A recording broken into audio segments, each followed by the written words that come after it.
الحمدللہ رب العالمین والصلاة والسلام علی سید الانبیاء والمرسلین اما بعد فاعوذ باللہ من الشیطان الرجیم بسم اللہ الرحمن الرحیم۔ حضرات سامعین گرامی، آج کا ہمارا سبق استحاضہ کے بارے میں ہے۔ صاحب بہار شریعت کے صفحہ نمبر 384 پر احادیث کا ذکر فرماتے ہیں۔ ارشاد فرماتے ہیں حدیث نمبر 1 صحیحین میں ام المؤمنین صدیقہ رضی اللہ تعالی عنہا سے مروی کہ فاطمہ بنت ابی حبیش رضی اللہ تعالی عنہا نے عرض کی، یا رسول اللہ، مجھے استحاضہ آتا ہے اور پاک نہیں رہتی، تو کیا نماز چھوڑ دوں؟ فرمایا، نہ، یہ تو رگ کا خون ہے، حیض نہیں ہے۔ تو جب حیض کے دن آئیں نماز چھوڑ دے، اور جب جاتے رہیں خون دھو اور نماز پڑھ۔ نمبر 2، ابو داؤد و نسائی کی روایت میں فاطمہ بنت ابی حبیش رضی اللہ تعالی عنہا سے یوں ہے کہ ان سے رسول اللہ صلی اللہ تعالی علیہ وآلہ وسلم نے فرمایا کہ جب حیض کا خون ہو تو سیاہ ہوگا، شناخت میں آئے گا، جب یہ ہو نماز سے باز رہ، اور جب دوسری قسم کا ہو تو وضو کر اور نماز پڑھ، وہ رگ کا خون ہے۔ حدیث نمبر 3، امام مالک و ابو داؤد و دارمی کی روایت میں ہے کہ ایک عورت کے خون بہتا رہتا، اس کے لیے ام المؤمنین ام سلمہ رضی اللہ تعالی عنہا نے حضور سے فتویٰ پوچھا۔ ارشاد فرمایا کہ اس بیماری سے پیشتر مہینے میں جتنے دن راتیں حیض آتا تھا ان کی گنتی شمار کرے، مہینے میں انہی کی مقدار نماز چھوڑ دے، اور جب وہ دن جاتے رہیں تو نہائے اور لنگوٹ باندھ کر نماز پڑھے۔ حدیث نمبر 4، ابو داؤد و ترمذی کی روایت ہے، ارشاد فرمایا، جن دنوں میں حیض آتا تھا ان میں نمازیں چھوڑ دے، پھر نہائے اور ہر نماز کے وقت وضو کرے اور روزے رکھے اور نماز پڑھے۔ یہاں تک استحاضہ کے بارے میں احادیث کا ذکر تھا۔ اب یہاں سے صاحب بہار شریعت مسائل کا ذکر فرماتے ہیں۔ ارشاد فرماتے ہیں، مسئلہ نمبر 1، استحاضہ میں نہ نماز معاف ہے نہ روزہ، نہ ایسی عورت سے صحبت حرام، یعنی ایسی عورت سے صحبت بھی جائز ہے۔ نمبر 2، استحاضہ اگر اس حد تک پہنچ گیا کہ اس کو اتنی مہلت نہیں ملتی کہ وضو کر کے فرض نماز ادا کر سکے۔ اب گویا کہ معذور شرعی ہونا بیان کیا جا رہا ہے کہ استحاضہ اگر اس حد تک پہنچ گیا کہ اس عورت کو اتنی مہلت نہیں ملتی کہ وضو کر کے اس وقت کے فرض ادا کر سکے، تو نماز کا پورا ایک وقت شروع سے آخر تک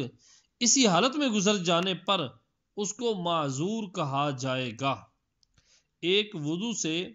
اس وقت میں جتنی نمازیں چاہے پڑھے، خون آنے سے اس کا وضو نہ جائے گا۔ نمبر 3، اگر کپڑا وغیرہ رکھ کر اتنی دیر تک خون روک سکتی ہے کہ وضو کر کے فرض پڑھ لے تو عذر ثابت نہ ہوگا، یعنی معذور شرعی نہیں بنے گی۔ اس صورت میں اگر خون روک سکتی ہے تو روک کر وضو کر کے اس وقت کے فرض نماز ادا کرے۔ مسئلہ نمبر 4، ہر وہ شخص جس کو کوئی ایسی بیماری ہے کہ ایک وقت پورا ایسا گزر گیا کہ وضو کے ساتھ نماز فرض ادا نہ کر سکا، ایک پورا وقت ایسا گزر گیا کہ ایک وضو کے ساتھ وہ نماز فرض ادا نہ کر سکا، وہ معذور ہے۔ اس کا بھی یہی حکم ہے کہ وقت میں وضو کر لے اور آخر وقت تک جتنی نمازیں چاہے اس وضو سے پڑھے، یعنی اس وقت کے اندر جتنی نمازیں قضا ہے، نوافل وغیرہ جو چاہے اس وضو سے پڑھے۔ اس بیماری سے اس کا وضو نہیں ٹوٹے گا، جیسے قطرے کا مرض ہے، یا دست آنا، یا ہوا کا خارج ہونا، یا دکھتی آنکھ سے پانی گرنا، یا پھوڑے یا ناسور سے ہر وقت رطوبت کا بہنا، یا کان، ناف، پستان سے پانی نکلنا، کہ یہ سب بیماریاں وضو توڑنے والی ہیں۔ ان میں جب پورا ایک وقت ایسا گزر گیا کہ ہر چند کوشش کی مگر طہارت کے ساتھ نماز نہ پڑھ سکا تو معذور شرعی ہونا ثابت ہو جائے گا۔ نمبر 5، جب عذر ثابت ہو گیا تو جب تک ہر وقت میں ایک ایک بار بھی وہ چیز پائی جائے معذور ہی رہے گا۔ پہلے اس کا عذر ہونا ثابت ہو گیا، ایک وقت پورا ایسا گزر گیا، اب اس کے بعد جب بھی نماز کا وقت آئے گا تو نماز کے وقت کے اندر ایک مرتبہ بھی اگر وہی عذر ثابت ہو گیا، وہی عذر پایا گیا تو معذور شرعی کہلائے گا۔ مثلا عورت کے ایک وقت تو استحاضہ نے طہارت کی مہلت نہ دی، اب اتنا موقع ملتا ہے کہ وضو کر کے نماز پڑھ لے، مگر اب بھی ایک آدھ دفعہ ہر نماز کے وقت ہر وقت میں خون آ جاتا ہے تو اب بھی معذور ہے۔ یوں ہی تمام بیماریوں میں، اور جب پورا وقت گزر گیا اور خون نہیں آیا تو اب معذور نہ رہی، معذور شرعی ہونا ثابت نہ رہا۔ جب پھر کبھی پہلی حالت پیدا ہو جائے تو پھر معذور ہے، اس کے بعد پھر اگر پورا وقت خالی گیا تو پھر عذر جاتا رہا۔ نمبر 6، نماز کا کچھ وقت ایسی حالت میں گزرا کہ عذر نہ تھا اور نماز نہ پڑھی، اور اب پڑھنے کا ارادہ کیا تو استحاضہ یا بیماری سے وضو جاتا رہتا ہے، غرض یہ باقی وقت یوں ہی گزر گیا اور اسی حالت میں نماز پڑھ لی تو اب اس کے بعد کا وقت بھی پورا اگر اسی استحاضہ یا بیماری میں گزر گیا تو وہ پہلی بھی ہو گئی، پہلی نماز بھی ادا ہو گئی، اور اگر اس وقت اتنا موقع ملا کہ وضو کر کے فرض پڑھ لے تو پہلی نماز کا اعادہ کرے۔ نمبر 7، خون بہتے میں وضو کیا، جسم کے کہیں سے بھی خون بہہ رہا تھا، وضو کیا اور وضو کے بعد خون بند ہو گیا اور اسی وضو سے نماز پڑھی، اور اس کے بعد جو دوسرا وقت آیا وہ بھی پورا گزر گیا کہ خون نہ آیا تو پہلی نماز کا اعادہ کرے۔ خون بہتے میں وضو کیا، خون بہہ رہا تھا تو وضو کیا اور وضو کے بعد خون بند ہو گیا، اسی وضو سے نماز پڑھی، اور اس کے بعد جو دوسرا وقت آیا وہ بھی پورا گزر گیا کہ خون نہ آیا تو پہلی نماز کا اعادہ کرے۔ یوں ہی اگر نماز میں بند ہوا، وہ خون نماز میں بند ہوا اور اس کے بعد دوسرے میں بالکل نہ آیا، یعنی ایک نماز میں تو خون بند ہو گیا اور اس کے بعد دوسرے وقت میں بالکل خون نہ آیا، جب بھی نماز کا اعادہ کرے۔ نمبر 8، فرض نماز کا وقت جانے سے معذور کا وضو ٹوٹ جاتا ہے۔ کسی بھی نماز کے لیے وضو کیا معذور شرعی نے، تو ٹائم شروع ہو گیا، اس نے وضو کر لیا، جو ہی وقت نماز کا چلا جائے گا وضو ٹوٹ جائے گا۔ جیسے کسی نے عصر کے وقت وضو کیا تھا تو آفتاب کے ڈوبتے ہی وضو جاتا رہا،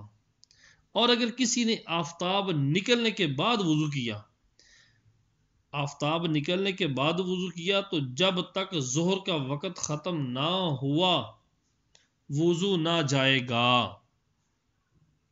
کہ ابھی تک کسی فرض نماز کا وقت نہیں گیا، اب یہ پہلی نماز ہے ظہر کی جو وقت گزر رہا ہے، جب تک ظہر کا وقت ختم نہیں ہوگا اس کا وضو اس بیماری سے نہیں ٹوٹے گا۔ مسئلہ نمبر 9، وضو کرتے وقت وہ چیز نہیں پائی گئی جس کے سبب معذور ہے۔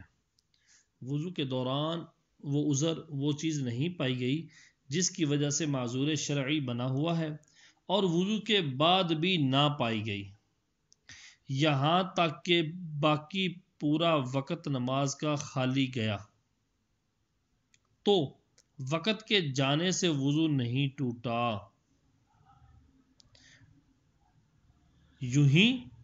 اگر وضو سے پہلے پائی گئی وہ چیز، وہ عذر جس کی وجہ سے معذور ہے، اگر وضو سے پہلے پائی گئی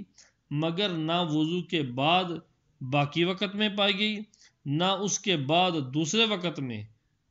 تو وقت جانے سے وضو نہ ٹوٹے گا۔ نمبر 10، اور اگر اس وقت میں وضو سے پہلے وہ چیز پائی گئی،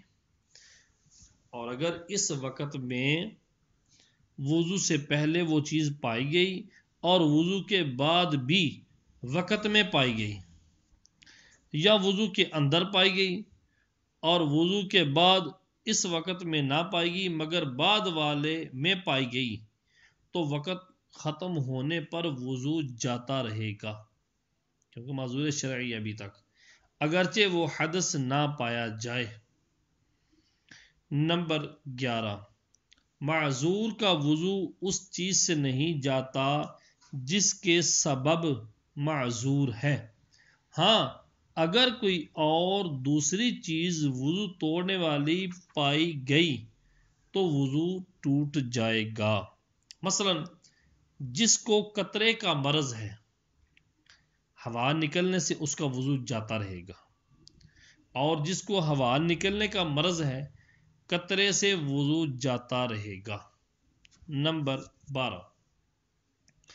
معذور نے کسی حدث کے بعد وضو کیا، معذور شرعی نے کسی حدث کے بعد وضو کیا اور وضو کرتے وقت وہ چیز نہیں ہے جس کی وجہ سے معذور شرعی بنا ہوا ہے۔ معذور نے کسی حدث کے بعد وضو کیا اور وضو کرتے وقت وہ چیز نہیں پائی گئی جس کے سبب معذور ہے، پھر وضو کے بعد وہ عذر والی چیز پائی گئی تو وضو جاتا رہا۔ جیسے استحاضہ والی نے پاخانہ پیشاب کے بعد وضو کیا اور وضو کرتے وقت خون بند تھا، بعد وضو کے آیا تو وضو ٹوٹ گیا، اور اگر وضو کرتے وقت وہ عذر والی چیز بھی پائی جاتی تھی، اور اگر وضو کرتے وقت وہ عذر والی چیز بھی پائی جاتی تھی تو اب وضو کی ضرورت نہیں، کیونکہ معذور شرعی ہے۔ نمبر 13، معذور کے ایک نتنے سے خون آ رہا تھا، وضو کے بعد دوسرے نتنے سے آیا، وضو جاتا رہا۔ یا ایک زخم بہہ رہا تھا، اب دوسرا بہا، یہاں تک کہ چیچک کے ایک دانے سے پانی آ رہا تھا، اب دوسرے دانے سے آیا تو وضو ٹوٹ گیا۔ نمبر 14، اگر کسی ترکیب سے عذر جاتا رہے یا اس میں کمی ہو جائے، اگر کسی ترکیب سے عذر جاتا رہا یا اس میں کمی ہو جائے تو اس ترکیب کا کرنا فرض ہے، یعنی کوئی ایسا سبب لگ جائے، کوئی ایسا طریقہ اپنا لیا جائے کہ عذر جاتا رہا یا اس میں کمی ہو جائے تو اس ترکیب کا، اس طریقے کا اپنانا کرنا فرض ہے۔ مثلا کھڑے ہو کر پڑھنے سے خون بہتا ہے، کھڑے ہو کر نماز پڑھنے سے خون بہتا ہے اور بیٹھ کر پڑھے تو نہ بہے گا، تو نماز بیٹھ کر پڑھنا فرض ہے۔ نمبر 15، معذور کو ایسا عذر ہے جس کے سبب کپڑے نجس ہو جاتے ہیں، تو اگر ایک درہم سے زیادہ نجس ہو گیا اور جانتا ہے کہ اتنا موقع ہے کہ اسے دھو کر پاک کپڑوں سے نماز پڑھ لوں گا تو دھو کر نماز پڑھنا فرض ہے، اور اگر جانتا ہے کہ نماز پڑھتے پڑھتے پھر اتنا ہی نجس ہو جائے گا تو دھونا ضروری نہیں، اسی سے پڑھے، اگرچہ مصلی بھی آلودہ ہو جائے کچھ حرج نہیں، اور اگر درم کے برابر ہے تو پہلی صورت میں دھونا واجب، اور درم سے کم ہے تو دھونا سنت، اور دوسری صورت میں مطلقاً نہ دھونے میں کوئی حرج نہیں، یعنی درم سے کم ہو تو دھونے میں کوئی حرج نہیں۔ نمبر 16، استحاضہ والی اگر غسل کر کے ظہر کی نماز آخر وقت میں اور عصر کی وضو کر کے اول وقت میں اور مغرب کی غسل کر کے آخر وقت میں اور عشاء کی وضو کر کے اول وقت میں پڑھے اور فجر کی بھی غسل کر کے پڑھے، فجر کی نماز بھی غسل کر کے پڑھے تو بہتر ہے، اور عجب نہیں کہ یہ ادب جو حدیث میں ارشاد ہوا اس کی رعایت کی برکت سے اس کے مرض کو بھی فائدہ پہنچے گا انشاءاللہ عز و جل۔ نمبر 17، کسی زخم سے ایسی رطوبت نکلے کہ بہے نہیں، نہ کسی زخم سے ایسی رطوبت نکلے کہ بہے نہیں تو نہ اس کی وجہ سے وضو ٹوٹے، نہ معذور ہو، نہ وہ رطوبت نجس ہے، یعنی وہ رطوبت نجس بھی نہیں۔ نجاستوں کا بیان، صاحب بہار شریعت یہاں سے نجاستوں کے بارے میں احادیث کا ذکر فرماتے ہیں۔ صحیح بخاری و صحیح مسلم میں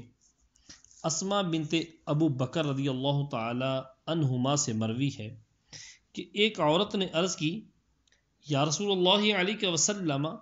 ہم میں جب کسی کے کپڑے کو حیض کا خون لگ جائے تو کیا کرے؟ فرمایا، جب تم میں کسی کا کپڑا حیض کے خون سے آلودہ ہو جائے تو اسے کھرچے، پھر پانی سے دھوئے، تب اس میں نماز پڑھے۔ نمبر 2، صحیحین میں ہے، ام المؤمنین صدیقہ رضی اللہ تعالی عنہا فرماتی ہیں کہ رسول اللہ صلی اللہ تعالی علیہ وآلہ وسلم کے کپڑے سے منی کو میں دھوتی،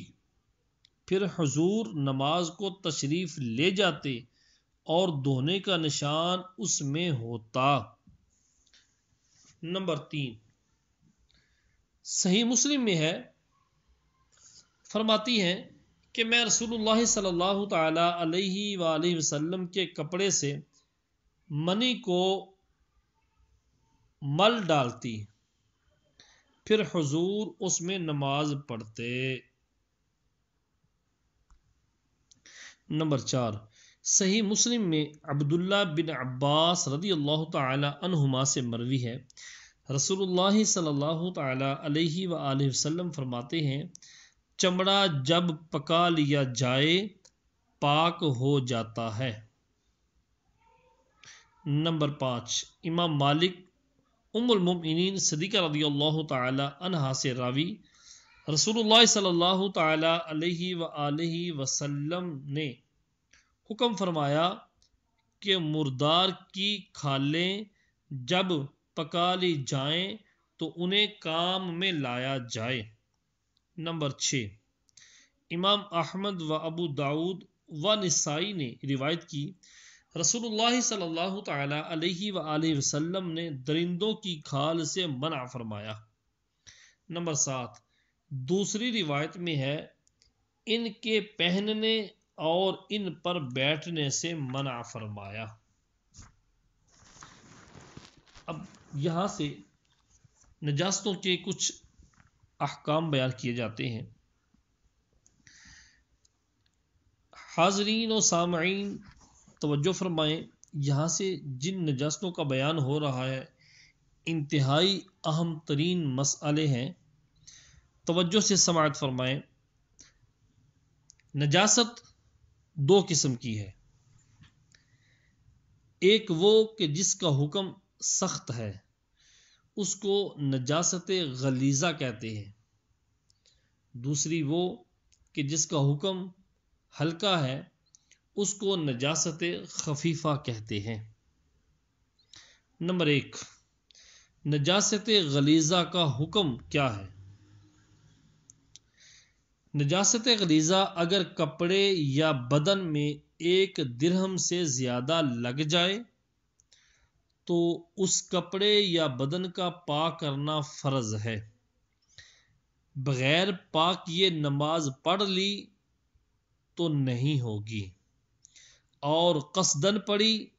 ارادتاً پڑھی تو گناہ بھی ہے، اور اگر بنیت استخفاف پڑھی، نماز کو حقیر جانتے ہوئے پڑھی تو کفر ہے، اور اگر درہم کے برابر ہے تو کپڑے یا بدن کو پاک کرنا واجب ہے۔ کہ بغیر پاک یہ نماز پڑھی تو مکروہ تحریمی ہوئی، یعنی ایسی نماز کا اعادہ واجب ہے، اور قصدن پڑھی تو گناہگار بھی ہوا، اور اگر درہم سے کم ہے تو پاک کرنا سنت ہے۔ کہ بے پاک کی یہ نماز ہو گئی مگر خلاف سنت ہوئی، اور اس نماز کا اعادہ کرنا بہتر ہے۔ مسئلہ نمبر 2، اگر نجاست گاڑی ہے جیسے پاخانہ، لید، گوبر تو درہم کے برابر یا کم یا زیادہ کے معنی یہ ہے کہ وزن میں اس کے برابر یا کم یا زیادہ ہو درہم، اور درہم کا وزن شریعت میں اس جگہ 4.5 ماشے اور زکوٰۃ میں 3 ماشے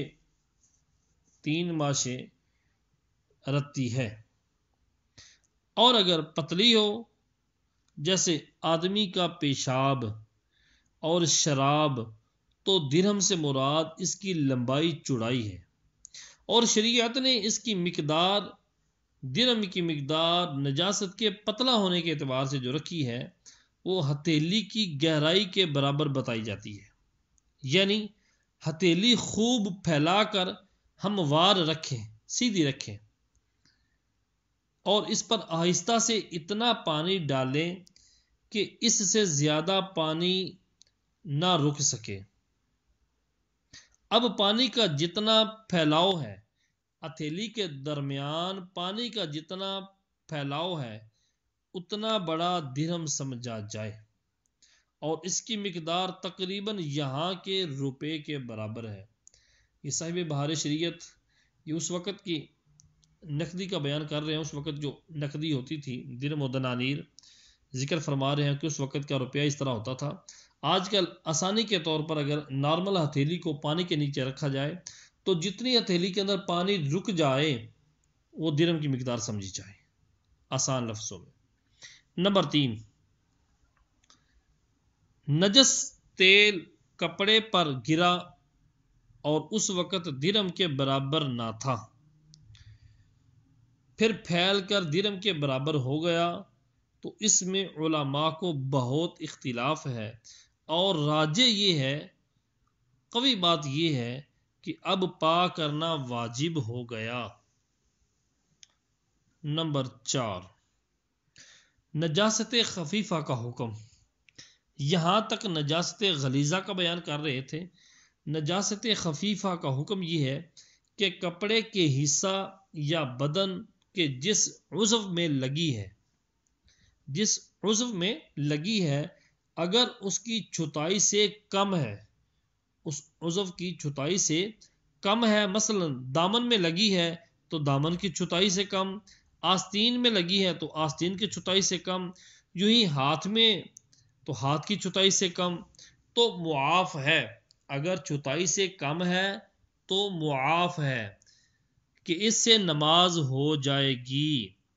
اور اگر پوری چھتائی میں ہو، نجاست خفیفہ پوری چھتائی میں لگ جائے، جس عضو پر لگی اس عضو کے پورے چوتھے حصے کو گھیر لے تو بغیر اس کے دھوئے نماز پڑھ لی تو نماز نہیں ہوگی۔ نمبر 5، نجاست خفیفہ اور غلیظہ کے جو الگ الگ حکم بیان کیے گئے ہیں یہ اسی وقت ہیں کہ بدن یا کپڑے میں لگے، اور اگر کسی پتلی چیز جیسے پانی یا سرکہ میں گرے تو چاہے غلیظ ہو یا چاہے نجاست خفیفہ ہو، کل وہ پتلی چیز پانی تیل وغیرہ کل چیز جو ہے وہ ناپاک ہو جائے گی، اگرچہ ایک قطرہ گرے، جب تک وہ پتلی چیز حد کثرت پر یعنی دا در دا نہ ہو وہ پتلی چیز ناپاک ہو جائے گی۔ نمبر 6، انسان کے بدن سے جو ایسی چیز نکلے کہ اس سے غسل یا وضو واجب ہو، انسان کے بدن سے کوئی ایسی چیز نکلے جس سے غسل یا وضو واجب ہو جائے وہ نجاست غلیظہ ہے، جیسے پاخانہ، پیشاب، بہتا خون، پیپ، منہ بھر قے، حیض و نفاس، استحاضہ کا خون، منی، مزی اور ودی۔ نمبر 7، شہید فقہی۔ شہید فقہی کسے کہتے ہیں؟ یعنی وہ کہ جسے غسل نہیں دیا جاتا، وہ شہید جس کو غسل کی حاجت نہیں ہوتی۔ شہید فقہی کا خون جب تک اس کے بدن سے جدا نہیں ہوگا وہ پاک ہے، بدن سے جدا ہو کر نیچے گرے تو اب ناپاک ہو گیا۔ نمبر 8، دکھتی آنکھ سے جو پانی نکلے نجاست غلیظہ ہے، یوں ہی ناف یا پستان سے درد کے ساتھ پانی نکلے نجاست غلیظہ ہے۔ نمبر 9، بلغمی رطوبت ناپاک، بلغمی رطوبت ناک یا منہ سے نکلے، توجہ، بلغمی رطوبت ناک یا منہ سے نکلے نجس نہیں، اگرچہ پیٹ سے چڑھے، اگرچہ بیماری کے سبب ہو، بلغمی رطوبت ناپاک نہیں۔ نمبر 10، دودھ پیتے لڑکے اور لڑکی کا پیشاب نجاست غلیظہ ہے، یہ جو اکثر عوام میں مشہور ہے کہ دودھ پیتے بچوں کا پیشاب پاک ہے، محض غلط ہے۔ نمبر 11، شیر خوار بچے نے دودھ ڈال دیا، اگر دودھ منہ بر ہے تو نجاست غلیظہ ہے۔ نمبر 12، خشکی کے ہر جانور کا بہتا خون، مردار کا گوشت اور چربی، یعنی وہ جانور جن میں بہتا ہوا خون ہوتا ہے، اگر بغیر ذبح شرعی کے مر جائے مردار ہے۔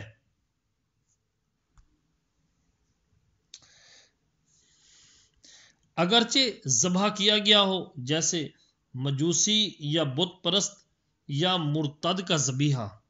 اگرچہ اس نے حلال جانور کو ذبح کیا، مثلا بکری وغیرہ کو ذبح کیا ہو، اس کا گوشت، پوست سب ناپاک ہو گیا، اور اگر حرام جانور ذبح شرعی سے ذبح کر لیا گیا، حرام جانور جن کا گوشت کھانا حرام ہے، اگر حرام جانور ذبح شرعی سے ذبح کر لیا گیا تو اس کا گوشت پاک ہو گیا، اگرچہ کھانا حرام ہے لیکن اس کا گوشت پاک ہو گیا، سوائے خنزیر کے کہ خنزیر یہ نجس العین ہے، کسی طرح پاک نہیں ہو سکتا۔ حرام چوپائے جیسے کتا، شیر، لومڑی، بلی، چوہا، گدھا، خچر، ہاتھی، سور کا پاخانہ، پیشاب اور گھوڑے کی لید اور ہر حلال چوپائے کا پاخانہ جیسے گائے بھینس کا گوبر، بکری اونٹ کی مینگنی، اور جو پرند کہ اونچا نہ اڑے اس کی بیٹھ جیسے مرغی اور بطخ چھوٹی ہو خواہ بڑی، اور ہر قسم کی شراب اور نشہ لانے والی تاڑی اور سیندی، اور سانپ کا پاخانہ پیشاب، اور اس جنگلی سانپ اور مینڈک کا گوشت جن میں بہتا خون ہوتا ہے، اگرچہ ذبح کیے گئے ہوں، یوں ہی ان کی کھال اگرچہ پکا لی گئی ہو، اور سور کا گوشت اور ہڈی اور بال اگرچہ ذبح کیا گیا ہو، یہ سب چیزیں نجاست غلیظہ ہیں۔ نمبر 13، چھپکلی یا گرگٹ کا خون نجاست غلیظہ ہے۔ نمبر 14، انگور کا شیرہ کپڑے پر پڑا اور اگرچہ کئی دن گزر جائیں کپڑا پاک ہے۔ نمبر 15، ہاتھی کے سونڈ کی رطوبت اور شیر، کتے، چیتے اور دوسرے درندے چوپایوں کا لعاب نجاست غلیظہ ہے۔ صلو علی الحبیب صلی اللہ تعالی علیہ وآلہ وسلم۔ صفحہ نمبر 391، مسئلہ نمبر 16۔ جن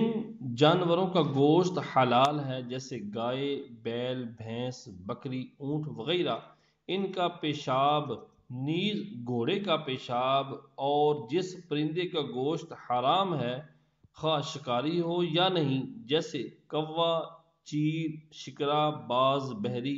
ان کی بیٹ نجاست خفیفہ ہے۔ مسئلہ نمبر 17، چمگادڑ کی بیٹ اور پیشاب دونوں پاک ہیں۔